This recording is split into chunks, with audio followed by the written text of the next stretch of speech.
Bienvenue sur Bulle de Bonheur, le podcast pour prendre le temps d'être heureux.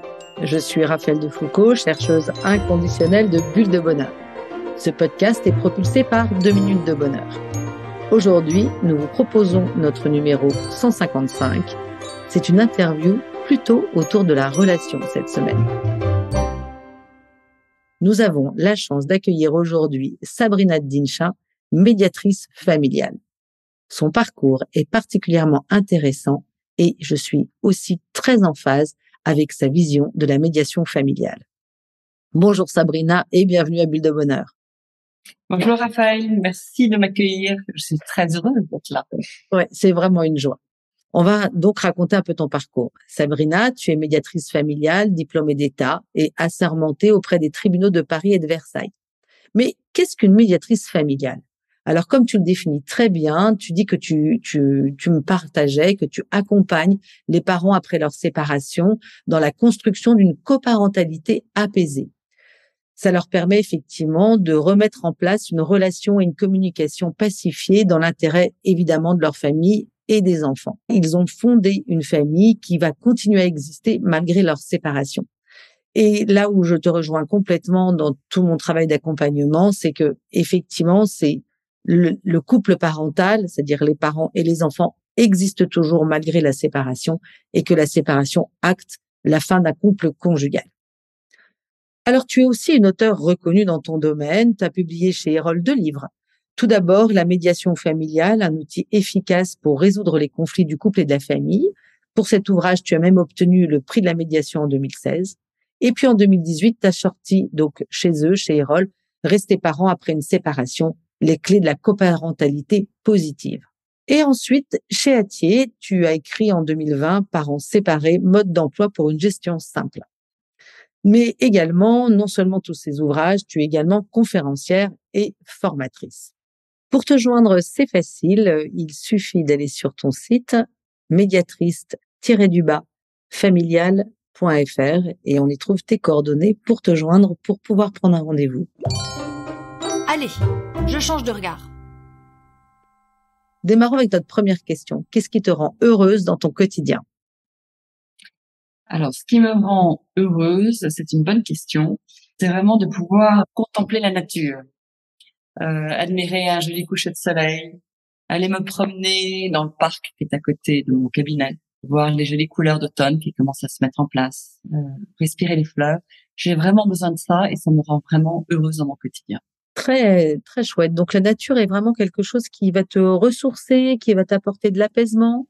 Oui, complètement. Et puis, il y a une autre chose quand même qui me rend heureuse aussi, c'est dans mon cabinet, quand je vois la capacité incroyable qu'ont les parents de réussir à se parler, alors qu'ils sont séparés depuis très longtemps, que leur relation est extrêmement conflictuelle. Ces parents-là, ils voient que leurs enfants souffrent, ils font l'effort monumental d'aller voir le médiateur, alors qu'ils ne se parlent plus et qu'ils ne se voient plus depuis longtemps. Et là, par amour vraiment pour leur enfant, ils sont capables de déplacer les montagnes. Extrêmement émouvant et ça donne une vraie confiance dans l'être humain.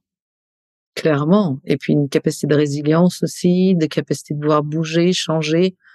C'est super beau. J'imagine que effectivement, ça doit être de très belles sources de satisfaction et puis d'être heureuse, d'avoir accompli cette aide et cet accompagnement que j'imagine de créer petit pas par petit pas, petites avancées par petites avancées. Oui, mais c'est pas moi qui crée, c'est vraiment eux qui se mettent au travail et c'est eux.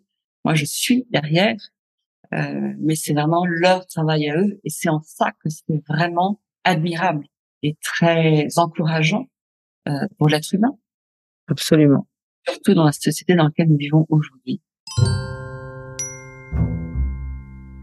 Passons à notre deuxième question. Une valeur humaine qui te rend heureuse. Une valeur humaine qui me rend heureuse. Eh bien, je pense que c'est la franchise, la transparence, la joie aussi et le courage. Parce que, une fois de plus, quand on vient en médiation familiale, il faut beaucoup de courage, il faut beaucoup de transparence pour pouvoir exprimer ses besoins. Il faut être attentif pour entendre quels sont les besoins de l'autre. Et en ressortant, on peut avoir la joie d'avoir accompli quelque chose pour sa famille. Tout à fait. Et si tu avais, toi, en mettre une de ces valeurs que tu exposais, si tu en mettais une, toi, en avant, laquelle choisirais-tu? Alors, ça sera une autre. Ça sera l'espoir ou l'espérance. OK. Qu'en fait, se dire que quelle que soit la situation, c'est quelque chose qui t'anime profondément, que quelle que soit la situation dans laquelle on est, il y a toujours une sortie, il y a toujours une possibilité. Du coup, cet espoir ou cette espérance, tout dépend de quel point de vue on va se poser. Il y a vraiment cet espoir que la porte n'est jamais complètement bouclée à double tour, tout simplement parce que les gens sont parents et qu'il leur reste un plus petit dénominateur commun, qui sont leurs enfants. Et ça, on peut pas arrêter d'être parents, on peut pas se débarrasser de l'autre parent. Donc, ils sont capables, ils savent, ils sont capables de faire quelque chose pour ça. Mmh. Mmh. Et c'est quelque chose que tu élargirais, à ton quotidien, à ta vie, toi, Sabrina, de te dire, bah, voilà, dans toute situation, il y a forcément une solution, il y a une voie, peut-être pas forcément celle qu'on attend d'ailleurs, souvent. Je suis partie un peu de moi, de mes principes en me disant, dans une situation, quand il y a une porte qui se ferme, souvent il y en a d'autres qui s'ouvrent, mais quoi qu'il arrive, il y a toujours une porte, par rapport à une situation, quelle qu'elle soit. J'ai la chance d'être une nature plutôt optimiste, oui. Et le quotidien, donc ma profession me montre que j'ai raison d'être optimiste. Absolument. Une boule de neige positive, voilà. Exactement. Ah oui, c'est vraiment un cercle vertueux. Passons à notre troisième question, Sabrina. Est-ce que tu nous raconterais un événement qui t'a rendue particulièrement heureuse? J'ai envie de répondre, la naissance de mes petits-enfants. Mmh. C'est quelque chose qui m'a rendue profondément heureuse, de voir ces petits bouts de chou, de voir que mes enfants ont des enfants et de voir que la famille s'agrandit dans le bonheur, cette chance-là. Je te vois en parler avec beaucoup d'émotion, ça nos auditeurs ne le voient pas, mais beaucoup d'émotion dans cette naissance, comme une espèce de transmission, quelque chose qui continue, qui t'émeut particulièrement? Exactement, très exactement. Quelque chose qui continue, quelque chose qui se transmet de génération en génération et qui fait que le bonheur peut se transmettre de génération en génération et que c'est peut-être quelque chose qu'une grand-mère peut peut-être essayer de transmettre à ses enfants et Mmh. petits-enfants. Exactement. Bah, tout ce qui est autour de la joie, on sait bien que, allez, le bonheur, c'est contagieux, hein. Donc, Oui. avoir une grand-mère, pleine de joie et heureuse, elle va le transmettre à ses petits-enfants forcément. Ça rentre, c'est comme c'est tes valeurs internes et intrinsèques, c'est forcé que c'est des choses qui se propagent. C'est une belle propagation. Notre quatrième question, Sabrina. Quel est ton secret pour être heureuse? Ça rejoint un petit peu la première question. D'ailleurs, ça englobe un petit peu toutes les questions que tu as posées jusqu'à maintenant, Raphaël. Parce que finalement, cet optimisme, cette vision positive sur les personnes qui viennent me voir, cette beauté de la nature, cet optimisme, cette chance-là. Je pense que mon secret pour être heureuse, c'est d'avoir vraiment un regard positif sur les choses qui sont autour de moi et je m'efforce beaucoup à toujours rechercher ce qui est bon, ce qui est beau et ce qui est bien.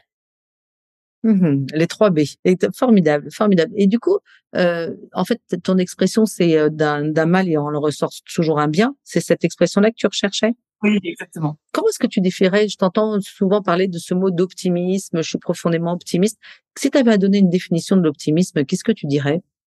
Comment tu la définirais toi? Comme synonyme de l'optimisme, je mettrais l'espoir ou l'espérance. Et comme définition, c'est la certitude qu'il y aura des jours meilleurs. Si je plagie Walt Disney dans La Belle et la Bête, la Belle n'a pas eu le temps de dire au revoir à son père, elle est très malheureuse. Et la gentille théière, Madame Samovar, lui dit mais ne t'en fais pas, il y aura des jours meilleurs. Et ça, c'est quelque chose qui a beaucoup résonné et qui continue à résonner. Il y aura des jours meilleurs. Ouais, c'est intéressant. une bonne chose à se dire quand les jours sont plus sombres, hein, parce que si la vie était linéaire et toujours pareil, ça se saurait. Donc, je pense que chacun dans sa vie a des moments de up and down, et du coup, c'est Je pense qu'on s'ennuierait s'il n'y avait que du linéaire, et je pense on aurait du mal à progresser.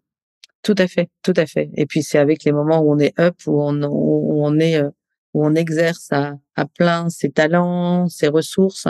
Ce sont des merveilleux moments pour aider les moments où on est un peu plus down et où les choses vont moins bien. Du coup, c'est ça qui donne du ressort aussi. Et pouvoir se dire on a réussi à surpasser une épreuve ou quelque chose qui a été compliqué et qu'il n'y a pas de raison que on n'y arrive pas de nouveau. Absolument. Tout à fait. Tout à fait. Et ça, c'est valable quel que soit le domaine. Quel que soit le domaine et quelle que soit la journée. Et hop, je me lance. Notre question suivante. Quels sont tes 3 synonymes de bonheur? Je pense que les 3 synonymes, j'en ai trouvé plusieurs, mais en tout cas, la joie intérieure, le rayonnement, simplicité. C'est pas compliqué. Pouvoir admirer une petite coccinelle, ou pouvoir être charmé par un petit enfant qui rit en courant dans le jardin, c'est simple. Faut juste prendre le temps de s'arrêter pour le voir.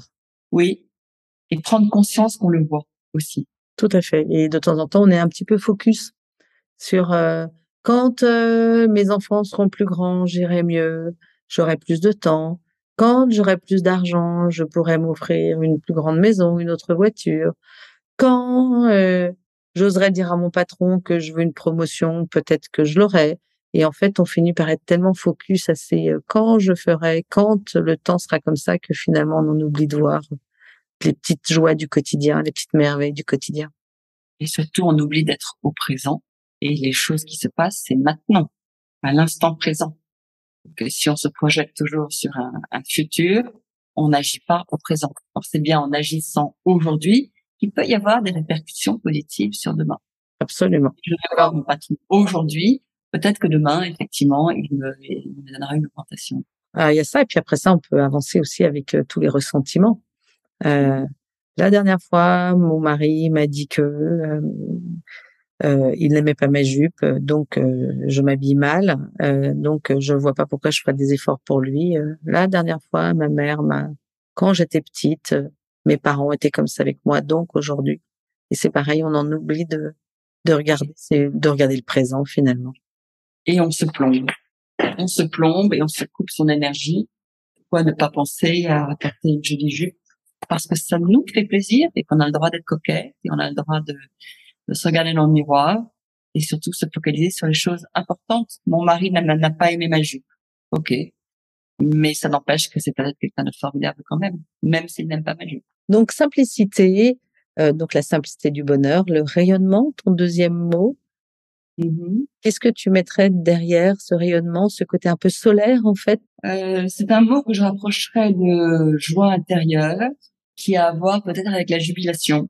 Tu nous décrirais un petit peu? La jubilation? Oui. Tu veux dire quoi? Le ressenti, ce qu'on ressent? Oui, ce qu'on peut ressentir. Qu'est-ce que, si tu avais à raconter un moment de jubilation, qu'est-ce que ça pourrait être concrètement?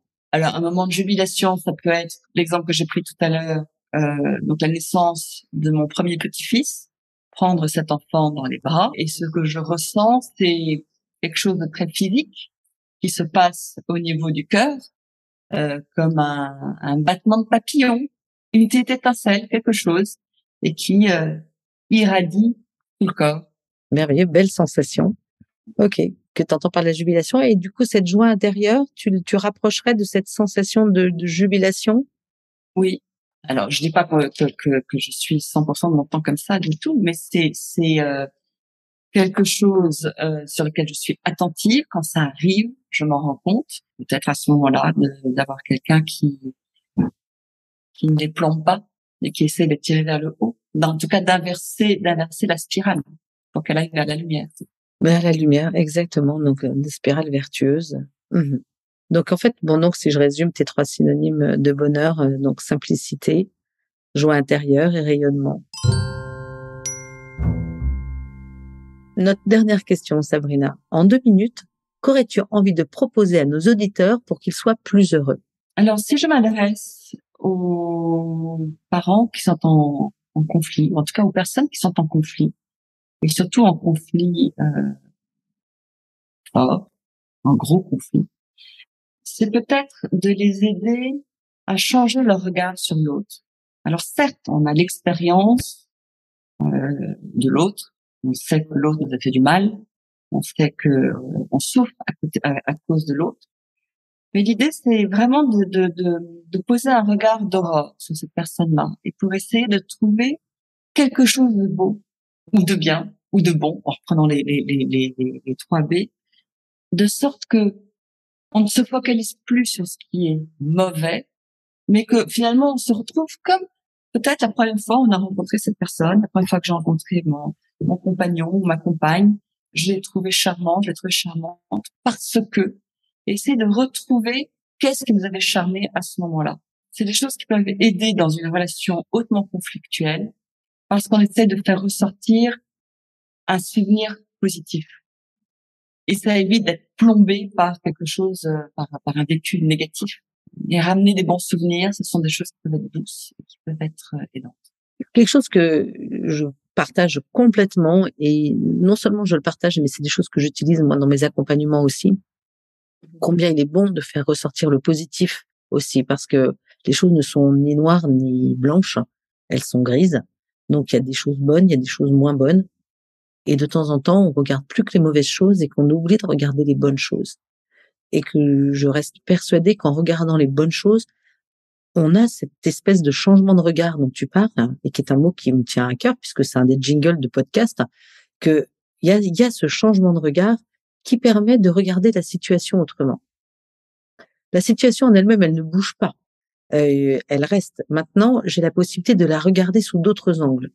Et de décider de regarder son conjoint ou la personne avec laquelle on est en conflit sous un angle différent va nous permettre de regarder sans doute aussi après à terme la situation sous un angle différent qui va nous permettre de pouvoir ouvrir une porte qui va ouvrir au dialogue et permet de trouver des idées pour que les choses se passent autrement. C'est exactement ça. Et quand tu parles de dialogue, je te rejoins entièrement là-dessus. Dialogue, il y a bien le mot duo là-dedans. Et c'est bien, je parle et tu m'écoutes et tu me parles et je t'écoute. On est vraiment dans cet échange. Il est important que chacun puisse avoir le courage de dire ses besoins, de dire ce qu'il souhaite pour aller mieux et que ça puisse être entendu par l'autre. Quand je dis entendu, c'est pas entendu avec les oreilles, c'est plutôt percuté avec le cerveau et voir dans quelle mesure est-ce que c'est possible de prendre ce que l'autre est en train de dire pour changer, transformer et que ce changement et cette transformation puisse du coup de cela découler tout simplement de la reconnaissance. Donc un merci, puisqu'on sait que dans une relation, ce qui est important, c'est cette reconnaissance mutuelle et donc ce merci. Absolument. Ah, le merci, tellement, tellement, tellement important. Alors, on arrive à la fin de notre interview et on a une petite habitude à Bulle de Bonheur, c'est de terminer par une petite mousse. La petite mousse, c'est une citation qui nous inspire, qui donne un petit peu de pétillant, en fait, à nos bulles de bonheur. Donc, cette fois-ci, j'ai choisi une citation de Jacques Prévert et qui nous dit: le bonheur en partant m'a dit qu'il reviendrait, que quand la haine hisserait le drapeau blanc, il comprendrait. Le temps du pardon et du calme revenu, il saurait retrouver le chemin de la sérénité, de l'arc-en-ciel et de l'après. Magnifique. Ça donne des frissons. Ouais, et je trouve que ça résume bien notre interview, ce que nous avons partagé, que effectivement il y a des moments plus sombres et que à côté de ça, enlever la colère, la haine, et ben permet de pouvoir monter ce drapeau et montrer que le bonheur peut refaire surface. Exactement. Il peut revenir. Écoute, un immense merci Sabrina pour ta présence derrière nos micros aujourd'hui. Joindre Sabrina, c'est extrêmement facile. Il suffit d'aller sur son site médiatrice-familiale.fr. Merci Raphaël, merci infiniment de m'avoir invité. Écoute, ce fut une joie. Avec Bulle de Bonheur, prenez le temps d'être heureux. Merci pour votre écoute. Si vous avez aimé, dites-le nous avec 5 étoiles. Laissez vos commentaires et envoyez des bulles de bonheur à vos amis et partagez ce podcast. Inscrivez-vous à la newsletter en allant sur notre site 2 minutes de bonheur pour être notifié des prochains épisodes. C'est aussi très facile de nous trouver sur les réseaux sociaux, Facebook et Instagram. Il suffit de chercher 2 minutes de bonheur. Bulle de bonheur est propulsée par 2 minutes de bonheur, des outils pour créer du lien et prendre le temps d'être heureux.